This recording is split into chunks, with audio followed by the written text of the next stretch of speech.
আসসালামু আলাইকুম, welcome back to my channel আনিকার রান্নাঘর। আজকে আমি আপনাদের সাথে নতুন একটু রেসিপি নিয়ে হাজির হয়েছি। কিভাবে মুচমুচে আর মজাদার বেগুনি তৈরি করতে হয় তারই একটি সংক্ষিপ্ত রেসিপি আজকে আমি আপনাদের সাথে শেয়ার করছি। তো চলুন দেখে নেওয়া যাক আমি বেগুনিগুলো কিভাবে তৈরি করছি। প্রথমে আমি 1.5 কাপ বেসন নিয়েছি। এতে দিয়ে দিচ্ছি আধা চা চামচ হলুদের গুঁড়ো, 2 চা চামচ জিরা আর ধনিয়ার গুঁড়ো, 2 চা চামচ লাল মরিচের গুঁড়ো। শুকনো উপকরণগুলো দিয়ে বেসনের সাথে খুব ভালোভাবে মিক্স করে নিচ্ছি। আর বেসনটা অবশ্যই একটা স্ট্রেনারের সাহায্যে ভালো করে ফেলে নিতে হবে, এতে লাম্পসগুলো সব ভেঙে যায় আর বেসনটা খুব সহজে গুলে নেওয়া যায়। সব শুকনো উপকরণ মিক্সড হয়ে গেলে এখন আমি দিয়ে দিচ্ছি 2 চা চামচ আদা আর রসুনের পেস্ট। আদা রসুনের পেস্ট দিয়ে আরেকটু নাড়াচাড়া করে এখন আমি দিয়ে দিচ্ছি পরিমাণ মতো পানি। পানিটা অবশ্যই রুম টেম্পারেচারে থাকতে হবে। তো পানি দিয়ে আমি খুব ভালোভাবে নেড়ে চেড়ে কেকের ব্যাটার যেভাবে মিক্সড করতে হয় ওইভাবে সুন্দর করে মিক্সড করে নিচ্ছি। আপনারা চাইলে এইটা একটা হ্যান্ড উইক্সের সাহায্যও করতে পারবেন। আমি স্প্যাচুলা দিয়ে ভালোভাবে মিক্সড করে নিচ্ছি।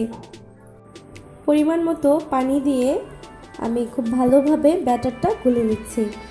আমার 1.5 কাপ বেসন গোলার জন্য প্রায় 1 কাপের মতো পানি লেগেছে। আপনাদের কম বা বেশিও লাগতে পারে, কিন্তু আমি ব্যাটারটা একটু ঘন করেই গুলে নিচ্ছি। ব্যাটারটা ভালো করে গলে নেওয়া হয়ে গেলে এখন আমি এটাকে রেস্টে রেখে দেব প্রায় 15 মিনিটের জন্য। ঢাকনা দিয়ে ঢেকে এটাকে আমি একটা সাইডে রেখে দিচ্ছি। এখানে আমি বেগুন নিয়েছি, বেগুনগুলোকে আমি কিভাবে কেটেছি তা আমি আপনাদের দেখিয়ে দিচ্ছি। অল্প পাতলা করে আমি কেটেছি, অল্প একটু ভারী রেখে। তো এগুলোকে এখন আমি লবণ পানিতে ভিজিয়ে রাখবো। লবণ পানিতে ভিজিয়ে রাখলে হয় কি, বেগুনগুলো খেতে খুবই ভালো লাগে আর লবণটাও পারফেক্টভাবে অ্যাটাচ হয়ে যায়।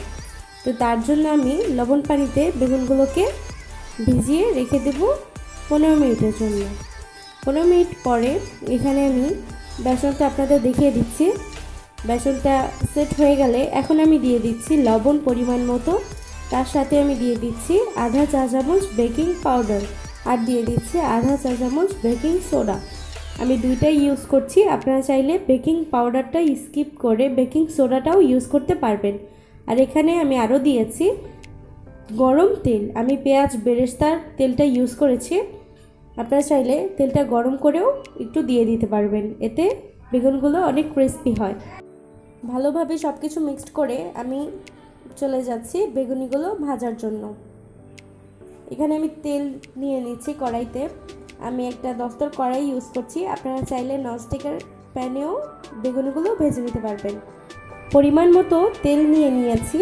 তেলটাকে মিডিয়াম আঁচে খুব ভালোভাবে গরম করে নিচ্ছি। তেলটা গরম হয়ে গেলে এখানে আমি বেগুনগুলোকে বেসনের মিশ্রণের সাথে খুব ভালোভাবে কোট করে গরম তেলে দিয়ে দিচ্ছি। আর অবশ্যই বেগুনগুলোকে প্রথমে একটা চালনিতে খুব ভালো করে ছেঁকে দিতে হবে যাতে কোনো পানি না থাকে। তারপরে বেসনের মিশ্রণের সাথে মিক্সড করতে হবে, এতে করে বেগুনির গায়ে খুব ভালোভাবে বেসনের মিশ্রণটা লেগে যায় আর বেগুনিগুলো খুব ফুলকো হয়। তো এইভাবে আমি সবগুলো বেগুনি ভালো করে উল্টে পাল্টে ভেজে নিব। আর অবশ্যই চুলার ফ্লেমটা মিডিয়ামে রাখবেন, বেশি হাই হিটে রাখলে বেগুনিগুলো পুড়ে যেতে পারে। এখন আমি খুব ভালো করে উল্টে পাল্টে বেগুনিগুলো ভেজে নিচ্ছি।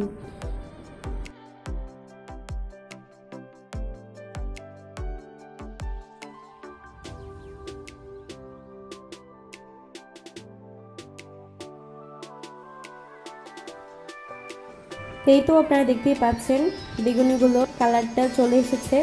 আমি ব্রাউন কালার করে ভেজেছি, আপনারা চাইলে আর একটু হালকা করেও ভাজতে পারবেন। তো এখন আমি বেগুনিগুলোকে খুব ভালোভাবে উল্টে পাল্টে আর একটু ভেজে সবগুলো বেগুনি তুলে নিচ্ছি। এই তো এইভাবে সবগুলো বেগুনি আমি ভেজে নিব। তো এই হচ্ছে বেগুনির ফাইনাল লুক। দেখতেই পাচ্ছেন কতটা ক্রিস্পি দেখা যাচ্ছে আর ভেতর থেকেও খুব মুচমুচে হয়েছিল। তো এই ছিল আমার আজকের রেসিপি। আজ এই পর্যন্তই। আল্লাহ হাফেজ।